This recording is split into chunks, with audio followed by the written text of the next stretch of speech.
welcome to another Sunday morning with the Blurred Church of Anime. So happy to have you here. I hope you had a fantastic week. I hope you were able to have fun, be productive, do whatever you need to get done, whatever it takes for you to have a quote unquote good week. And if for some reason your week wasn't the best, then as we have to say around here, F last week, we're looking forward to the good things that happen this week. And of course, when we say we, I'm talking about myself. I am your preacher, your pastor, your quote leader, whatever you want to call me, Black Star, here to give you another message with anime at the heart. I have been teasing this, I think, all month as we get down to the end of the spooky season, Halloween, although the spooky season is going to always last much longer for me. But yeah, this week we are talking about Castlevania and Crash Outs. Fun story though. Like I went and saw the Chainsaw Man movie last night and I was like, wait, Chainsaw Man is a horror anime manga. Like why didn't I think to do that? Because I do truly love the manga and the anime. And there's a lot I want to say about, the manifestation of your fears becoming actual demons. At this point, I've already like pumped up the whole Castlevania thing, so we're gonna get to it. Hey, we're gonna talk about it. I promise I won't keep you here long. I feel like it's the last weekend before Halloween. Halloween's on a Friday, so you've probably been partying all weekend through the rest of the week until Friday. So we are gonna run right headfirst into Castlevania. So I think most people know that Castlevania, the anime, is kind of based off some of the Castlevania games, but the anime has, some really good twists and like a much better backstory for some of the main characters and quote unquote villains. And if you ask most black anime fans what is a relevant and justified crash out, it will be episode 1 of Castlevania. Castlevania is 4 seasons. I kind of lost interest around season 3. Sorry. So I wanted to make sure I got through season 4 before I did this thing. So been binge watching, getting there. But yeah, I'm only gonna really spoil episode 1 of Castlevania, which again I think is still worth the watching if you know what's gonna happen, and maybe some little perks around here and there, but not like how everything goes down. Especially since we're talking about crash outs. See, I'm gonna crash it about this little furry dude right here because he won't stay still. Anyways, let me first start off by saying I appreciate a good crash out. Like, I am not anti crash out at all. I find watching them online when people have ones recorded. I've had my own crash outs.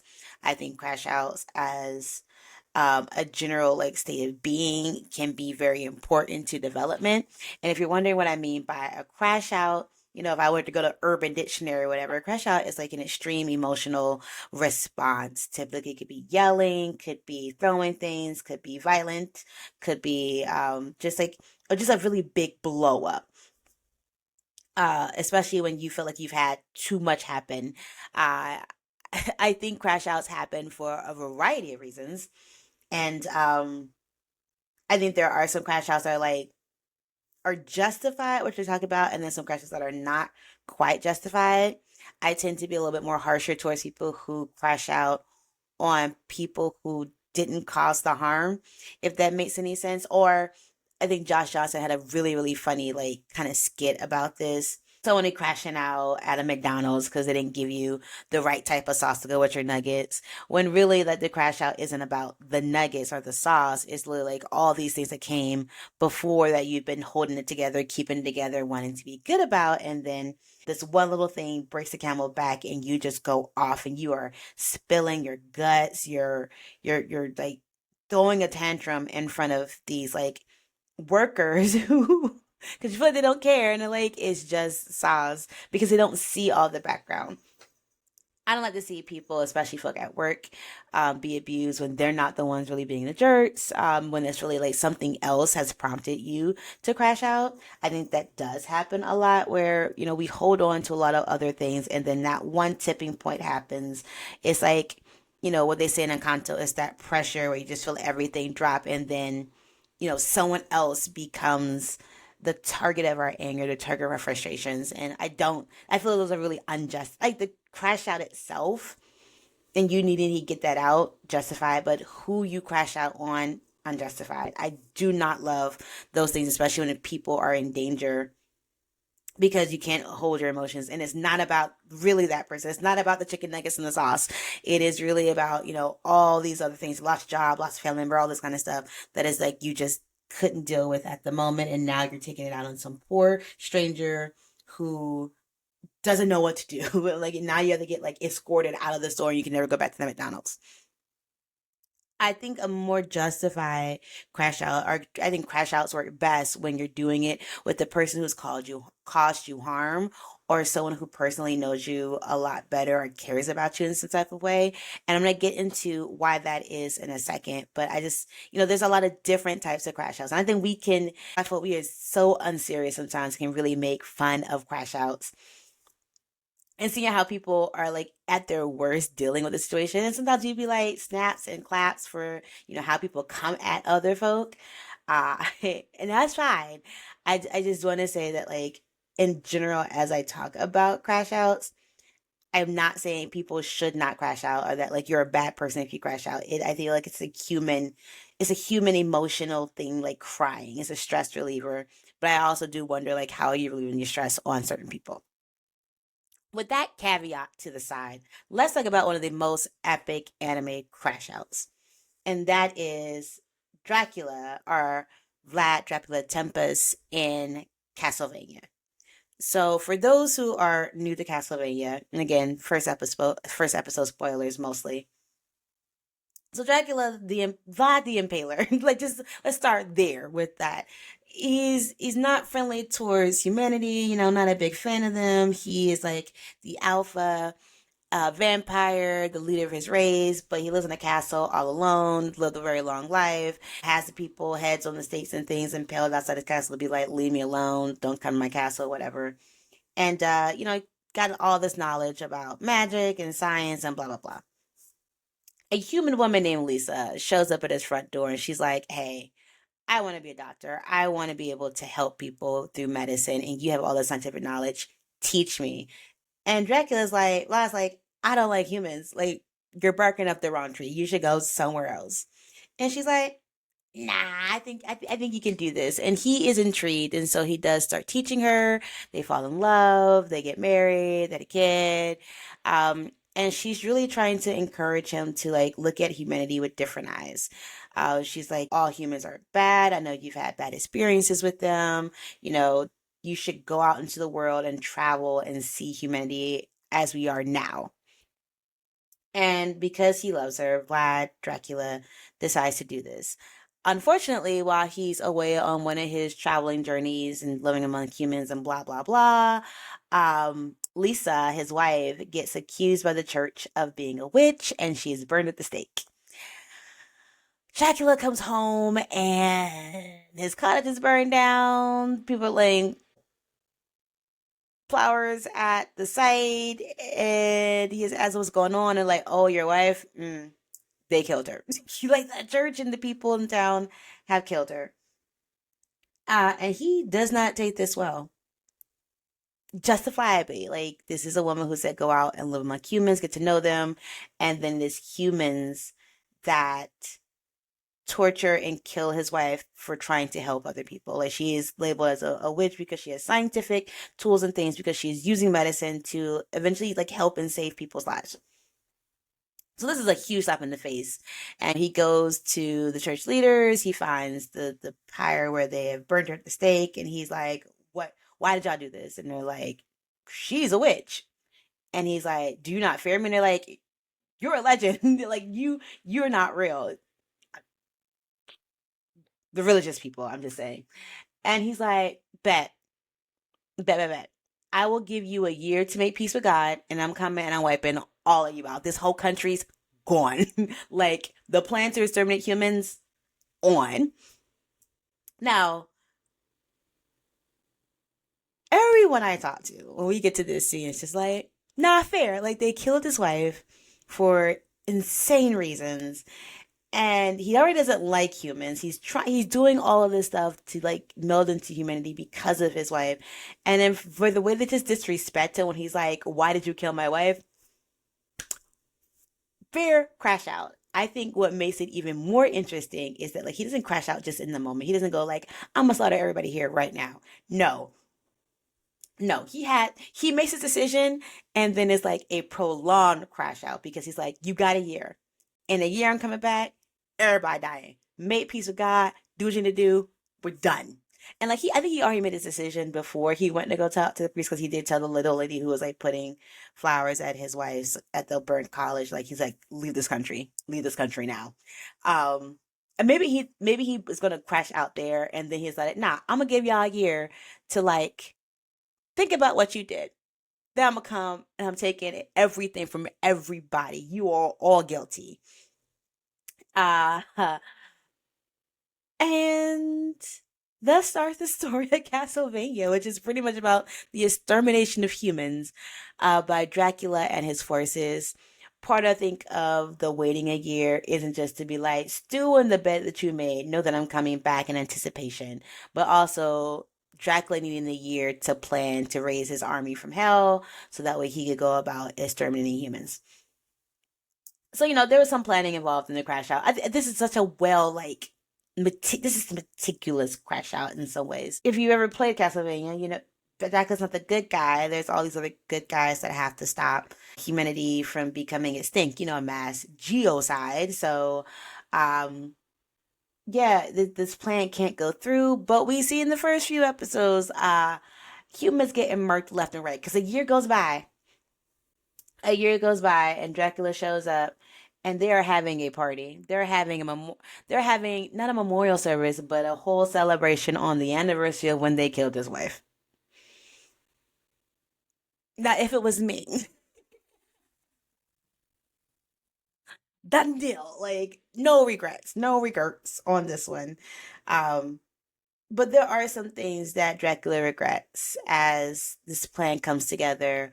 One is that his son, the son between him and Lisa, Adrian, aka Alucard, is trying to convince his dad not to commit, full genocide of all the humans. There's innocent people. He's like, just kill the people who are involved. Like, fair, we're mad about mom, but like, kill the people directly involved. And Dracula's like, ain't nobody stopped him.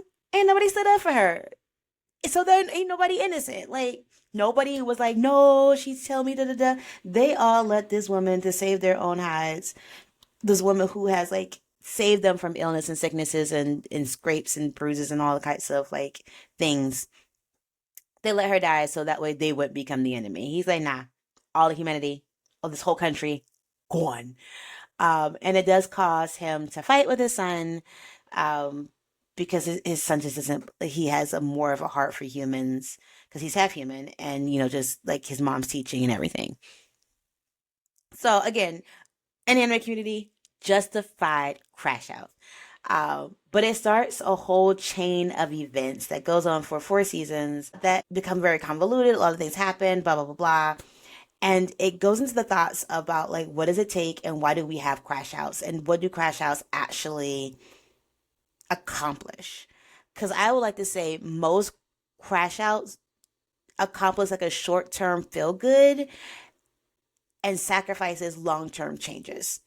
Especially as I mentioned before, the unjustified crash out, the crash outs on the fast food worker, the service person, somebody who dropped that last drop into the bucket that overflowed your emotions that made you just completely go out. That person can't heal and stop all the pain that you're feeling that got you to that point. And maybe they can kind of address the drop that got in that bucket. But even by that time, it's not really that drop. So like you're crashing out and there's like, you feel better because you're getting all of this emotion that you've been like tampering down and dealing with and being mature about out in this one moment, but at the risk of what? Like traumatizing somebody else, keep getting yourself again banned from places, being put on the internet for this crash out, this tantrum. I think like internally it can feel really good in the moment, but then I think for like genuinely good people start thinking, oh my gosh, I literally went off on this random person and I feel bad and it becomes a cringe moment, a guilt moment. One of those things you play in your head for 15 years going forward. Now there are justified crash outs, and I say even for a lot of those, you sacrifice long term change and growth for a short term feel better in the crash out. Because even though again you're justified because you're doing it against the people who've harmed you, you're doing this, to kind of like bring attention to the harm. And it's even if you're like so eloquent about what is happening and why you're crashing out to the people who directly, you know, sent you to this level. Some people tend to look at crash outs as like, okay, you just need to get this out and then walk away and don't want to have a conversation about it afterwards. Um, I can't, I know it's like really, really hard for a lot of people after a big crash out to like rebuild relationships or to get into that space to be like, a lot of people I see after a crash is like, okay, it was just me. I was a lot going through. Like you try to dismiss the outburst because you feel weird about it. You try to dismiss that like there is work that has to be done moving forward. It's more like I was having a bad day. I just need to get that out and we're done. And yes, that could very well be the situation. That could very well be the case, but there was something that was going on that caused you to like reach your emotional capacity. And I'm wondering, are you taking the steps and working with the people who get you there to make sure that you don't keep hitting that upper limit? Because then you find yourself crashing out more and more. And the more you crash out, the more you just become a toddler, just throwing fits everywhere anytime something inconveniences you. That's not to say that like all crash outs, doesn't solve a long term problem. I personally remember a crash out I had on a close family member. That even like years later, like kind of reviewing and like thinking back, like this is one of the things I play in my head quite often. I realized that like it wasn't that one situation, the one event that fueled the crash out. It was a series of things over the years. Even though I couldn't say that at the moment, I was really focusing on how this person made me feel in that moment and that event. And like it was a long time coming. The crash out happened, and years later, I can use that as like a turning point to be like how my relationship with this person has gotten better. And again, it had to happen in front of somebody who cared about me. It had to happen with somebody who like cared about my well-being, was willing to like apologize and have a conversation with me. And then both of us for realizing like how we need to change our behaviors. And while we didn't like directly talk about who's changing what behavior, per se, it was more so like acknowledging like how we've been working wasn't working. And then and again, me like again replaying that crash out over and over again, it was like, oh, I've kept a lot of these things in. I haven't dealt with these things. I haven't spoken up about this stuff. What can I do to be better about like not letting it build up and like making sure that I am, again, like I said, I don't want to be anybody's punching bag, but I've been trying to be really accommodating to that person, and then realizing that accommodation was like literally eating away at me.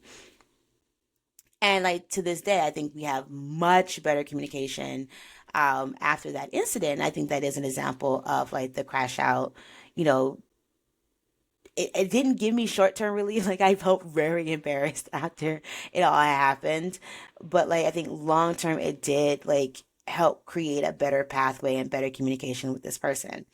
And I think a lot of times that only happens when you're dealing with people who care about you and people who are invested in you and people who want to know like, well, how did you get to this level? How did you get to again that emotional like capacity where you couldn't do anything?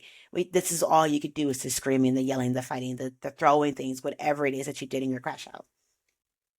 And I think that goes back to Castlevania, where Dracula's crash out isn't people that care about him. It's people who don't even acknowledge that he really existed, which is again wild. Who are throwing their stuff in his face, and there is no reconciliation to happen. There is no like, okay, he kills this whole town in the beginning of this war against humanity, and people can't even acknowledge why he's doing it. Like there's a whole conspiracy on like, no, it's his people's fault and why the vampires are killing all humans. it's just so much happening, and then he waited a year to start the killing, and then this war is dragging out. Like, it's not happening as quickly, as succinctly as he would like. He's pulled in his vampire advisors, he's pulled in a couple of human sympathizers to help lead armies, and it creates this whole big convoluted mess, because now that you have so many other people involved in your crash out, now so many people have the opportunity to be like, well, he's unfit, he's crazy, all this stuff, blah blah blah blah. I don't like how this is happening. Like, it gets to be a lot, and politics get played, and people gonna people, whether they're humans or vampires. I think the biggest issue that you see is between Alucard and Dracula. So father and son, like, really like not understanding the other person's point of view, and that leading to violence, that leading to separation, that leading to them not being able to work together, and actually working at opposite each other to the point where they have to hurt or kill each other. And that is, again, not the point I think Dracula wanted in the crash out and trying to get revenge for his wife. Like, he wanted his son to be involved, his son to back him up, but in the end, it's like it's splitting that family apart. I'll also say, like, you don't get peace sometimes, even with a justified crash out. I said this in the last episode. I've said this before. Like, sometimes, you're trying to get your revenge. You having this, again, justified crash out. Like, my favorite example is John Wick. But then, you get it done, but then you don't have a moment of peace afterwards. And I think in this entire war, and Dracula's trying to eliminate all humans in this country in, revenge for his wife, he doesn't get any peace. Like, things get worse and worse, and there's just so much going on. And I mean, eventually Alucard is like, bruh, this is like the longest suicide. I'm like, what are you doing? You died when mom died. Like, you don't really want to do this. I think you've been trying to find someone to put you out your misery. And it just drags a whole lot of people into it. And part of the reason I wanted to finish the series is, like, the idea of, like, when does he have peace? Does he have peace, once he's dead and he can see his dead wife? Does he have peace, on peace? Like, all of this, and that's crash out. It's like, when do you get a chance to be like, it is done, it's finished, I've avenged this person, or I feel better? Because I don't think at any point in time, season one or season two, that Dracula feels better, and it's not addressing the overall issue. Like, yes, Dracula thinks all humans are evil and need to get out of here, but it doesn't address the issue of humanity and how they could be better, in the same way that his wife was trying to push him to show that humans had gotten better since his last involvement with them. So again, I think crash outs are something we can't avoid sometimes. I think crash outs, again, don't make you a bad person, but I always wonder, first you have to think, if is it justified or not? Who are you crashing out on? And is it somebody who can actually really help you with the main issue at hand? Or are you just bleeding all over somebody else because they're the first person that, like, that tipped that scale over for you into where you're just can't hold anymore? Um, would it be best to not crash out? I guess. Like, if you have a healthy understanding of your emotions and communications, and willing to sit down and talk to people who've harmed you and done you wrong, or getting you up to this emotional level, or talk to a professional. But the petty part of me love to see a good crash out. 100% yes. That's why Castlevania was up there. I think that's why most fans of Castlevania like to see it. Like, this is on the point where you're like, there will be no peace. You are the goose with the knife. There is no peace, because, like, this is wild how you treated me. The harm that you caused. I am somebody who, my rage burns hot really fast, and I don't think I don't consider this a crash out, but some people may. Like, I will tell you how I'm feeling in that moment, right then and there. That way I can say it and get off my chest, and then I can feel better and rebuild the relationship, especially if I burn some bridges while telling you exactly how I felt about you in this moment. Um, and I also had to learn that, like, not everybody can do that. I can't go off on people and be like, you did da da da da da, and it hurt me da da da da da, and I don't like da da da da, and your face da da da da, your mama can da da da, and you can tell your bald headed granny da da da.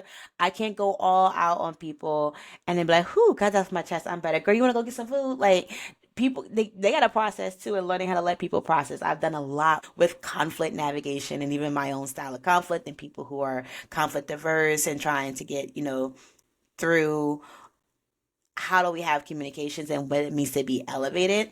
I have been that black girl in the office where people are like, oh, you're the angry black girl, where I want to have a conversation and fuck it. Like, you're elevated right now. I can't talk to you. I'm like, I'm not elevated. I'm not even at a 3. And you worried I'm at a 10, you would not be able to handle me at a 10. Because I think some of those things are not justified. But in working with people and having to be in community with people, I've learned that the crash out ain't always the best way to get the results that you want.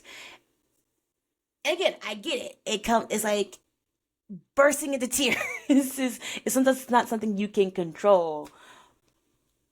But I do think if you're regulating your emotions, if you are like looking at your emotional capacity too, and seeing like where do things, or where, how close am I getting to being overflowed, to where I have too much for me to be able to take it all in, and you start like, dumping out some of that extra water or those extra problems, and finding a way to like do something that helps relieve it, which is like part of like having good weeks, mean doing things that you love, or people you can talk to about it, or doing a lot of preemptive stuff. You're more likely to not get to that level where you need to crash out, where you need to have that release that is open and super expressive and could be super harmful to other people, even though they may have done you harm as well.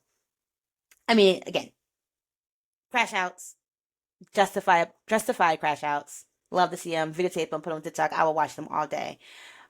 But to be a truly healthy human, I think we gotta like minimizing. You should not be crashing out every month, every 2 weeks over some stuff. Like you, that means there's a problem and you need to work on it. But yeah, I think for a horror anime, the horror of Castlevania is just the sheer war and just the horrible way people die. It's very Ninja Scroll esque of Castlevania. It is. You haven't watched it. It's short. Like it's like 5 episodes the first season, 10 the next 3 seasons, whatever. It's definitely worth it if you got Netflix. It's even if you're not a fan of the games, I think the story they're telling and how they reshape Dracula as a more sympathetic villain, you understand his hatred towards humans and why he is trying to exterminate all of us. And then you just get to a point and be like I've been saying before, fair, fair. Like, what else would an immortal vampire do in this situation? Not break bread with these crazy people who, yep, nope, 100% fair. So yeah, that's my little bit on Crash Out. I hope you enjoyed more of the scary, spooky themes for this month. I hope you have an amazing Halloween. Get dressed up, eat some candy, listen to spooky music, watch all your favorite Halloween shows. I know that I've done that all month long, and next week I get to do like my favorites. Like I always put my favorites at the end. So I'm getting to my Nightmare Before Christmas, my Hocus Pocus. I'm getting to my Halloween Towns. All of these are Disney related properties. Um, my non-Disney stuff, I am actually a big fan of watching The Haunting on Hill House now. I actually spread it out throughout the month because I do. It still scares me. All the ghost popping still scares me, and the big net lady. Ugh. But yeah, now I'm just rambling, and I should be gone to sign. So I'll see you next week. All right, bye. Yeah. The Blurred Church of Anime podcast is produced by Black Star, aka Lauren Tillman, written by Lauren Tillman, and hosted by Lauren Tillman. Music created by EL47.